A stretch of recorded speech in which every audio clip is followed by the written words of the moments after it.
So here it is, the new DR30 Skyline. And when I say new, I mean 40 something years old.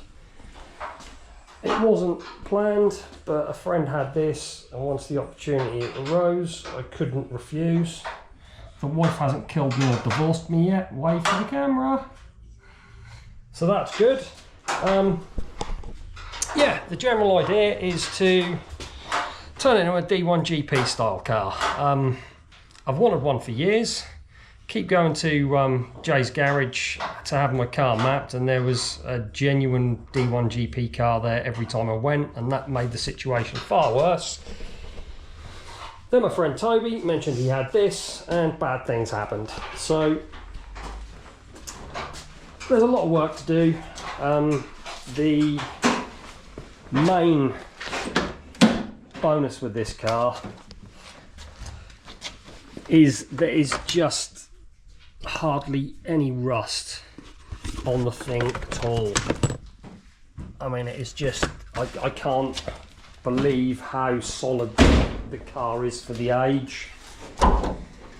There's this tiny little bit here which is such a simple repair, and then another little area here and some surface rust over here. It looks like it's had a little kind of car park ding at some point.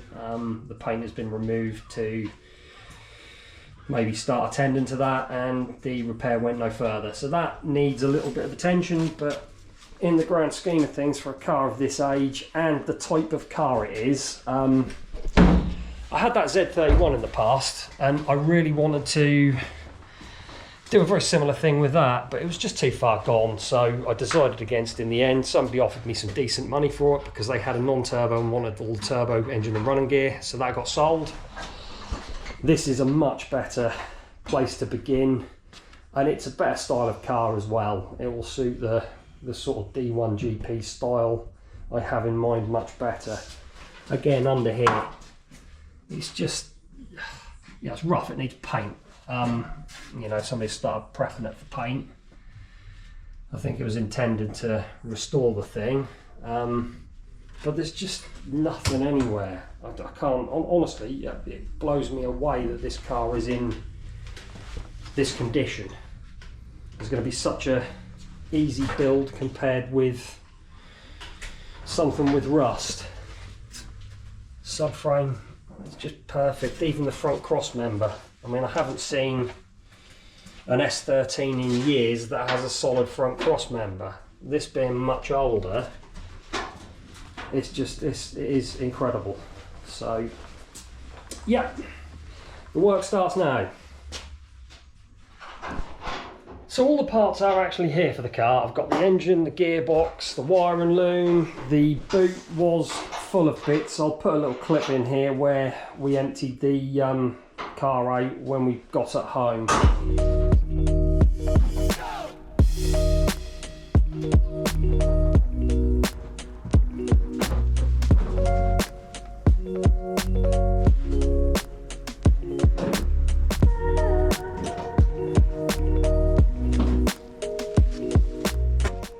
As far as the engine goes, I haven't decided what I'm going to do with that yet.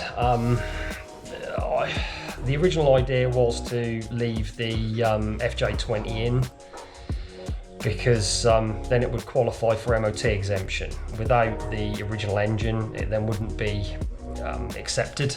So that's classed as a major change. So I couldn't run the car as MOT exempt, which would be nice. But it's not the end of the world to MOT the car, at least then I know everything's good. Nice regular yearly check to ensure that everything is still safe. And as far as an engine swap goes, it would be probably the sensible idea because I want to tune the car. The FJ20 wouldn't be powerful enough in stock trim. They will take a fair bit of power, according to Google. Whether that information is correct or not is, well, I'm not sure, but according to Google, they'll take 500 on the bottom end. You need to do head gasket and ARP head studs to push it much past 350. Having said that, if I had engine problems, say it spun a shell and did the crank, that would be an absolute massive problem. So it seems sensible to do an engine swap to something more sort of run of the mill I can get parts for, a little bit more modern, and for the sort of power level this car needs, it wouldn't be overstressed either, so sort of 350, 400 horsepower would be perfect for this thing. So I haven't really decided what I'm doing there yet. I have to make a decision at some point, but for now it's a case of stripping this thing down, getting all cleaned up, checking to see if I need any parts, checking all the bushes underneath, and getting it in paint. Maybe a roll cage as well. See how we go with that one.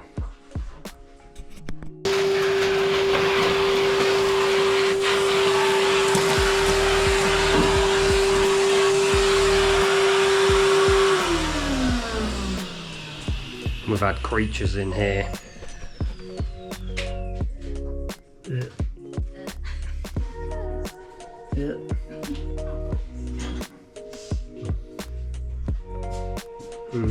More hoovering is needed.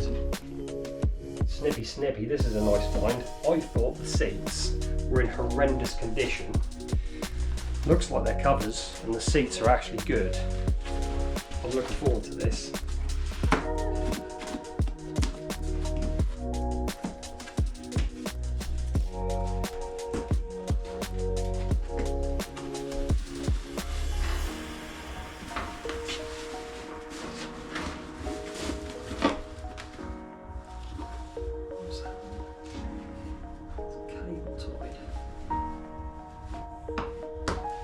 Careful.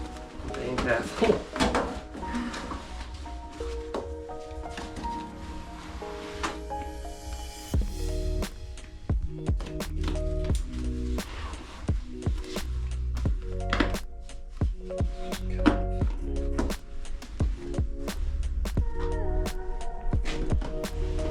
Oh, wow.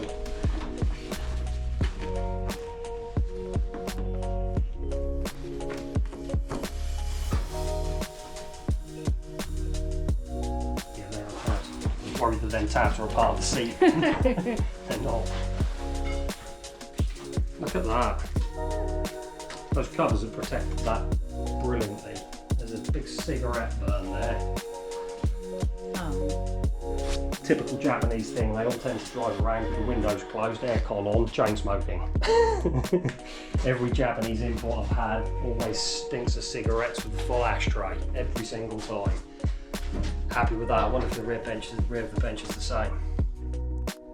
So we're now on day 3 of DR30 ownership, and the car is getting to the point of being stripped as far as the engine bay and interior go. Anyway, it's kind of mint. There's no rust in the engine bay anywhere. Around the turrets, just nothing. So that's brilliant. Really can't believe how good this car is. I mean, I've literally snapped off one bolt. Everything else came undone.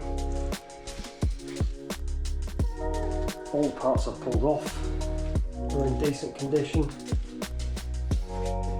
There's just nothing anywhere. Dash is out, all the heat boxes are out.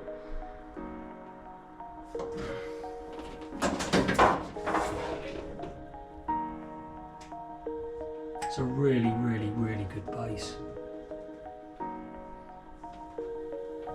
It's been mentioned sort of 3 or 4 times now that I should be restoring this car because they are quite rare and they do have quite a bit of value, but in all honesty it would be cheaper and a lot less hassle just to buy an absolutely immaculate one. Sort of the price difference from this one versus a really, really, really good clean car that's still in service and hasn't been off the road for 10 years. The interior is just completely goosed as a mess. So that alone, parts for this thing are impossible to find. There's nothing, if I say impossible, there's nothing in the UK at all, so it's a sort of case of importing parts from Australia or ideally Japan. Everything for these is super expensive, so the interior alone would cost an absolute fortune to sort out, so it's the perfect car for the plans I have in mind. I think I've already shown the boot area, but I'll show it again because it is impressive how good this thing is. It's just, I've seen 3-year-old cars worse. So yeah, it's just a little bit there, a little bit there. I even removed this side trim, and right under here where the sill seam is, there were 3 screws, and that's in the worst possible position because that's where all the crap will fly up from the back wheels and sit around the screws, and them screws even came undone. I couldn't believe it. So yeah, we're getting there. The more I look at this thing, now I've had some time to sort of really think about it, I think the ideal sort of solution for this will be to modernise a different engine, something that's more readily available. Like I said, parts for this, haven't done a bit of research. There's just nothing available in the UK at all. If something fails, I'm going to have a massive problem. That's going to be expensive and cause a massive delay using the car, and I really want to use this car and enjoy it. So things like the front subframe looks very similar to an S13 subframe. I'm not saying it's going to be a direct fit, but I would imagine it won't take much to put an S13 subframe in there. I know people have converted the front end to S13. Then I can get rid of the box, steering rack, and as it's an S13, for me, I think the best solution engine-wise, I know people are going to dislike this because they have a bad reputation, but I love them. I'm going to put a CA in it. That's what I've decided. It suits the age of the car and the style of the car. I've had pretty good success with them in the past, in all honesty. It was a lot of years ago, but they're all right, they're a decent thing. I'm not a fan of SRs, I hate the way they sound. I know they're a little bit more modern and people love them. I really don't. I don't like the way that they deliver the power. The CA, I just find a better engine for my sort of liking. So that's what I was going to get, a CA. What else is there to say really? Tomorrow I'm going to get the thing off the floor, have a proper check underneath, but from what I've seen, sort of poking about underneath when it was on the trailer, there's nothing alarming underneath. It's very solid. Doesn't even appear to be a lot of surface rust. So yeah, that's it for this video. It's going to be a lot more to come. There's a lot of work ahead of me with this car, so yeah, stay tuned for more. I'm rich. We have found 5, 10, 15, 16, 17, 18, 19 yen in the car. Let's strip that out.